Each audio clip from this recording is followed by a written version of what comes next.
Hi friends, Kannan ലെച്ചേഴ്സ് ഫാമിലിയിലേക്ക് നിങ്ങൾക്ക് എല്ലാവർക്കും സ്വാഗതം. ഇന്ന് നമ്മൾ വൈകുന്നേരത്തേക്ക് ഒരു ഇലയടയാണ് ഉണ്ടാക്കാൻ പോകുന്നത്. ഇല പൊട്ടിക്കാനായിട്ട് ഞങ്ങൾ പോയതാണ്. കുറച്ചേ കിട്ടിയുള്ളൂ, ഒക്കെ കാറ്റത്ത് പൊട്ടി ഇല അധികം കിട്ടിയില്ല. അപ്പം ഉള്ള ഇല വെച്ചിട്ട് നമുക്ക് ഇലയട റെഡിയാക്കാം. ഞാൻ ഇത് കണ്ണമ്മോനും ഇല പൊട്ടിക്കാൻ വന്നു. അപ്പം നമുക്ക് ഞങ്ങളുടെ നമ്മുടെ അമ്മച്ചി നട്ട ചെടിയിൽ പൂക്കൾ കണ്ടോ. അപ്പോൾ ഇത് നിറച്ച് ഇപ്പം ഉണ്ടാകുന്നുണ്ട്. പിന്നെ ഞങ്ങളുടെ കയ്പയൊക്കെ ചെറിയ കയ്പയൊക്കെ ഓരോന്നൊക്കെ വലുതായും ഒക്കെ വന്നു തുടങ്ങി. അപ്പോൾ നമ്മളിത് അതിൽ കയറ്റി പന്തലിടാൻ പറ്റിയില്ല കണ്ടോ. അതുകൊണ്ട് ഇതിലേടെ ഇങ്ങനെ കമ്പിവേലി കൂടെ പോയിക്കൊണ്ടിരിക്കുകയാണ് ആശാൻ. പിന്നെ കാന്താരി മുളക് ഇടാറായി തുടങ്ങിയിരിക്കുന്നു. അപ്പോൾ നമ്മുടെ കൊള്ളിയിൽ ഇതുണ്ടാകുമോയെന്ന് അറിയത്തില്ല. കാരണം നമുക്ക് ഈ ചാക്കിൽ വെച്ചത് അധികം മണ്ണില്ലല്ലോ, എങ്ങനെയാവുമെന്ന് അറിയത്തില്ല. അപ്പോൾ അങ്ങനെ നമുക്കിനി വൈകിട്ടത്തേക്ക് ഏട്ടൻ വരുമ്പോഴത്തേക്ക് നമുക്ക് ഇലയട ഉണ്ടാക്കാം. അപ്പോൾ നമുക്ക് ഇലയടയ്ക്ക് ആവശ്യമായിട്ട് അരിപ്പൊടി, ഞാൻ 2 ഗ്ലാസ് അരിപ്പൊടിയാണ് എടുത്തിരിക്കുന്നത്. പുട്ടുപൊടിയുടെ പൊടിയില്ലേ, അത് തന്നെയാണ് ഞാൻ ഇതിലേക്ക് അട ഉണ്ടാക്കാനായിട്ട് എടുത്തേക്കണം. പിന്നെ ആവശ്യമായ ശർക്കര, പിന്നെ നാളികേരം, പിന്നെ നമുക്ക് കുറച്ച് ടേസ്റ്റിന് ഫ്ലേവറിനായിട്ട് കുറച്ച് ഏലക്ക, ജീരകം, ഇത് രണ്ടും കൂടെ മിക്സ് ചെയ്ത് പൊടിക്കണം. പിന്നെ നമുക്ക് ചെറുതായിട്ടൊന്ന് അതിലേക്ക് ഉപ്പ് തളിച്ച് എടുക്കാം. പിന്നെ ഇല കഴുകി കൊണ്ടുവച്ചിട്ടുണ്ട്. അപ്പോൾ നമുക്ക് ആദ്യം ഈ ശർക്കര പാനി ഉണ്ടാക്കാം. ശർക്കര പാനിയിലേക്ക് നമുക്ക് ഈ നാളികേരവും ശർക്കരയോടെ മിക്സ് ചെയ്തിട്ടാണ് നമ്മൾ ഉണ്ടാക്കുക. അപ്പോൾ വെള്ളവും ആവശ്യത്തിന് വെള്ളം എടുത്തിട്ടുണ്ട്. അപ്പോൾ നമ്മൾക്ക് ഇതിലടയ്ക്ക് ആവശ്യമായുള്ള ശർക്കര പാനി റെഡിയാക്കാം. അപ്പോൾ നമ്മുടെ ശർക്കര പാനി റെഡിയായി. ജീരകവും ഏലക്ക പൊടിച്ചത്. അപ്പോൾ ഇതിലേക്ക് ഇനി ഈ നാളികേരവും അതുപോലെ തന്നെ ജീരകവും ഏലക്കവും പൊടിച്ചത് മിക്സ് ചെയ്യുക. ഇതാണ് നമുക്ക് ഇലയുടെ ഉള്ളിലേക്ക് വയ്ക്കാനുള്ള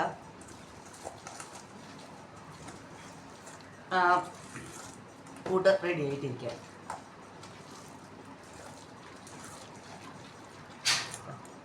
നമ്മുടെ മധുരമായിട്ട് നല്ല നല്ല നല്ല മധുരമായി. ഷുഗറുള്ളവർക്ക് അത്രയ്ക്ക് പറ്റില്ല കേട്ടോ.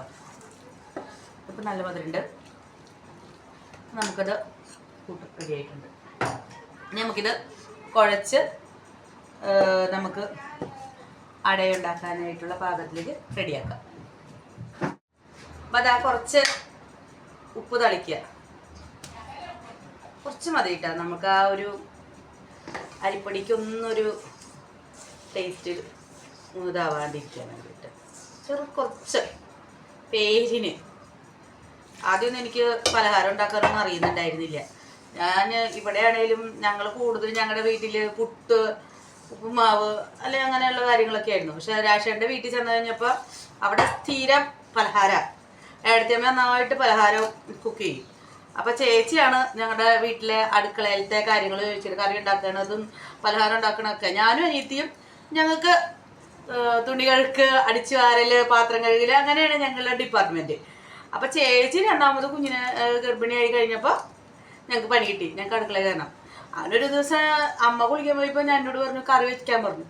ഞാൻ പരിപ്പും കായും കൂടെ വെച്ചു. പരിപ്പും കായും വെച്ച് ഈ കായ നോക്കുമ്പോൾ നല്ല വെള്ളമുണ്ട് പരിപ്പിലും കായില്ല. അപ്പം ഞാൻ വിചാരിച്ചു വെള്ളം ഉണ്ടല്ലോ എന്ന് വിചാരിച്ചിട്ട് ഞാൻ ഇരുന്നു. സംഭവം എന്നിട്ട് ആ കായ അടി പിടിച്ചു. അമ്മ കുളി കഴിഞ്ഞ് വന്നിട്ട് കറിയുടെ നോക്കുമ്പോൾ ഒരു മണം. അപ്പം അമ്മ ചോദിച്ചു എന്തൊരു മണം. അപ്പോൾ ഞാൻ പറഞ്ഞു അത് ചെറുതായിട്ടൊന്ന് അടി പിടിച്ചു എന്ന് പറഞ്ഞു. അപ്പം അമ്മ പറഞ്ഞു പറയണ്ട, അവരോട് വേറെ വല്ലയിടത്തൊക്കെ ആണെങ്കിൽ അന്നത്തേക്കുള്ളൊരു അമ്മായിമ്മ പോരിനുള്ള ഒരു കളവായിരിക്കും. പക്ഷെ നമ്മുടെ അമ്മ ഒന്നും ചെയ്തില്ല കേട്ടോ. അമ്മ വേഗം അത് മാറ്റി വെച്ചിട്ട് വേറെ പാത്രം കുമ്പളങ്ങി ഇരിക്കണായിരുന്നു. കുമ്പളങ്ങിയും പരിപ്പും കൂടെ ഉണ്ടാക്കണ തന്നെ പറഞ്ഞു ഇങ്ങനെയാണ് ഉണ്ടാക്കണ. കായാൽ നമ്മളെപ്പോഴും കായ അടുപ്പത്ത് വെക്കുമ്പോൾ ഒന്ന് ഇളക്കി നോക്കണം, അല്ലെങ്കിൽ അത് അടി പിടിക്കും എന്നൊക്കെ. അമ്മ കുറേ പലഹാരം ഉണ്ടാക്കാനും കറി ഉണ്ടാക്കാനും ഒക്കെ നമ്മളെ പഠിപ്പിച്ചു. അതെപ്പോഴും നമുക്ക് നമ്മുടെ വീട്ടിൽ ചെന്ന് നമുക്ക് നമ്മുടെ അമ്മേനെ പോലെ എൻ്റെ ഒരു അമ്മായിമ്മ നല്ലൊരു അമ്മ എന്ന് തന്നെ പറയുക. അമ്മായിമ്മ എനിക്ക് 2 അമ്മമാരാന്ന് ഞാൻ ഇപ്പോഴും പറയും. കാരണം അതുപോലത്തെ ഒരു അമ്മേനെയാണ് എനിക്ക് കിട്ടിയത്. അത് ഏട്ടൻ്റെ വീട്ടിലായാലും ഏട്ടത്തമ്മ ആയാലും അനിയത്തി ആയാലും. എനിക്ക് അനിയത്തിക്കൊന്നും ആദ്യമൊന്നും അറിയണ്ടായിരുന്നില്ല കേട്ടോ. അപ്പോൾ ഞങ്ങൾ ആദ്യം കറി വെച്ചൊക്കെ ഫ്ലോപ്പായി. ഇപ്പം അവൾ നന്നായി കറി വയ്ക്കും, ഞാനും. അപ്പോൾ ഇങ്ങനെ അവിടെ ചെന്നിട്ട് അമ്മയാണ് എനിക്ക് ഓരോന്ന് പറഞ്ഞു തരിക, ഇന്ന ചെയ്യണം, ഇങ്ങനെ ചേർക്കണം എന്നൊക്കെ. അപ്പോൾ നമുക്ക് അത്യാവശ്യം കാര്യങ്ങളൊക്കെ അമ്മ നിന്ന് പഠിച്ചു. പിന്നെ ഏട്ടനാണേലും കറി വയ്ക്കുമ്പോൾ ഒക്കെ ഓരോ കാര്യങ്ങൾ പറഞ്ഞു തരും. അപ്പം അങ്ങനെയൊക്കെയാണ് നമ്മൾ ഓരോന്ന് പഠിച്ചു വരുന്നത്. അപ്പോൾ അതാ നമുക്ക് ഇനി അടയ്ക്ക് പരത്താം. അപ്പം നമ്മുടെ ഏതൊരു പെണ്ണിൻ്റെ ഭാഗ്യം എന്ന് പറയുന്നത് നല്ലൊരു വീട്, നല്ല ഒരു ഫാമിലിയിലെ മെമ്പേഴ്സ്, അതൊക്കെയാണ്. നല്ലൊരു അമ്മ, അച്ഛൻ. നമുക്ക് സാമ്പത്തികം മാത്രമല്ല, നമുക്ക് ചെല്ലുന്ന ഒരു സ്ഥലത്തെ സന്തോഷവും ഇതൊക്കെ എന്ന് പറഞ്ഞാൽ അവിടുത്തെ ഉള്ള നാത്തുമാരായാലും കുടുംബക്കാരായാലും നമ്മളോട് എല്ലാവരും ഒന്നിച്ച് നിൽക്കുമ്പോൾ നമുക്കുണ്ടാകുന്ന ഒരു ദുഃഖങ്ങളായാലും ഒക്കെ കുറേ മാറ്റങ്ങളുണ്ടാകും. എനിക്ക് 6 കൊല്ലം കൂടിയിട്ടാണ് കുട്ടികളുണ്ടായത്, മോനുണ്ടായത്. അപ്പോൾ ശരിക്കും പറഞ്ഞു കഴിഞ്ഞാൽ പല വീടുകളിലും കുട്ടികളില്ലാത്തപ്പോൾ അമ്മായിമ്മമാരൊക്കെ ഓരോന്ന് പറയുകയോ കൊടുക്കുകയൊക്കെ ചെയ്യായിരുന്നു. പക്ഷെ എൻ്റെ അമ്മ എനിക്ക് ഫുൾ സപ്പോർട്ടായിരുന്നു. നമുക്ക് നീ വിഷമിക്കണ്ട, നീ അങ്ങനെ ചെയ്യണ്ട, ഇങ്ങനെ ചെയ്യണ്ട, നീ എന്തിനാ മറ്റുള്ളവർ പറയുന്നത് കേൾക്കണത് എന്നൊക്കെ ചോദിച്ചിട്ട് ആ അമ്മ എപ്പോഴും. അതുപോലെ നാത്തൂമാരായാലും ചേച്ചി, അനിയത്തി, അതുപോലെ അവരുടെ റിലേറ്റീവ്സ് ഒക്കെ നമുക്ക് സപ്പോർട്ട് ചെയ്ത്.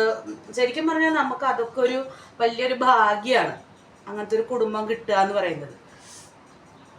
അപ്പം നമ്മൾ കയറി ചെല്ലുന്ന കുടുംബമാണ് നമ്മുടെ ലോകം.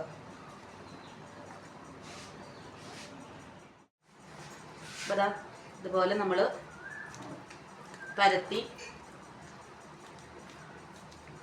അതിന് ശേഷം ഇതിലേക്ക് നമ്മുടെ അതായത് നാളികേരവും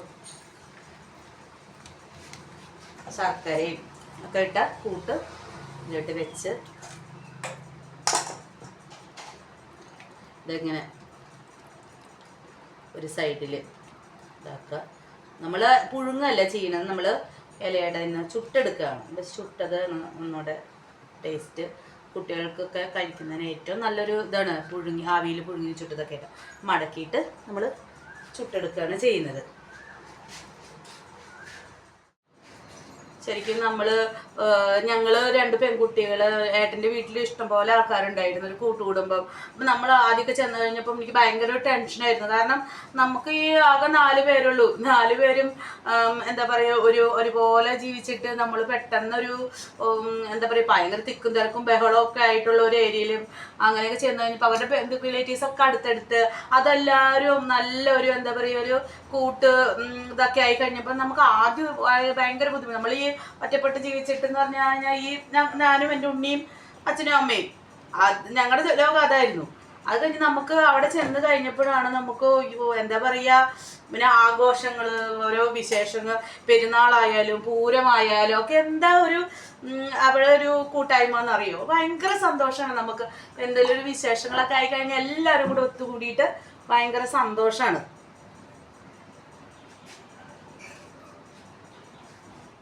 അതാ നമ്മുടെ പാൻ ചൂടായിട്ടുണ്ട്, അതിലേക്ക് ചുടാനായിട്ട് വയ്ക്കാം. ഇത് ഒരു വശമായി കഴിഞ്ഞിട്ട് മറ്റേ വശം മറിച്ചിട്ട് കഴിഞ്ഞാൽ നമ്മുടെ ഇലയട റെഡിയാവും. അപ്പോൾ നമുക്കത് ആ കട്ടൻ ചായയും വെച്ചിട്ടുണ്ട്. അപ്പോൾ നമുക്ക് വൈകുന്നേരത്തേക്കുള്ള ചായക്കുള്ള പലഹാരം ഇവിടെ റെഡി ആയിട്ടിരിക്കുന്നു. അപ്പോൾ റെഡി ആയിക്കൊണ്ടിരിക്കുന്നു, അപ്പോൾ നിങ്ങൾ ഞങ്ങളുടെ ചാനലുകൾ കാണുക, അതുപോലെ ഞങ്ങളുടെ വീഡിയോസ് കണ്ട് ഇഷ്ടമായെങ്കിൽ നിങ്ങൾ ലൈക്ക് ചെയ്യുക, ഷെയർ ചെയ്യുക, കമൻറ്റ് ചെയ്യുക.